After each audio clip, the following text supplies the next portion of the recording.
ज़काई महसल मुक़द्दस लूका की अंजील 19 बाब 1-10 आयत तक। और वो यरीहो में दाखिल होकर जा रहा था, और देखो ज़काई नामी एक मर्द जो सरदार महसल और दौलतमंद था, और उसे ख्वाहिश थी कि यीशु को देखे कि कौन सा है, मगर हजूम के सबब से ना देख सका क्योंकि कोता कद था। तब आगे दौड़कर एक गूलर के पेड़ पर चढ़ गया ताकि उसे देखे, क्योंकि वो उसी राह से जाने को था।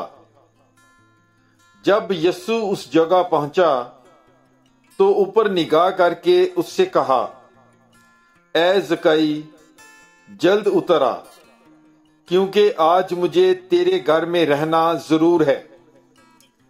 तब वो जल्द उतरकर खुशी से उसे अपने घर ले गया। लोग ये देखकर सब यूं कहकर एतराज करने लगे कि वो एक गुनाहगार के हां जा उतरा है। मगर ज़काई ने खड़े होकर खुदावंद से कहा, देख ए खुदावंद, मैं आधा माल गरीबों को देता हूं। अगर किसी का माल नाहक लिया है तो उसका चौगुना देता हूं।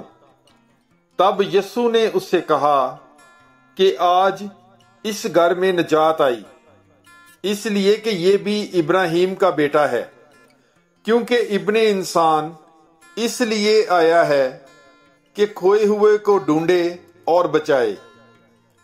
पाकलाम के पढ़े और सुने जाने पर खुदावंद की बरकत हो। खुदा का शुक्र हो। God bless you. Bible is life.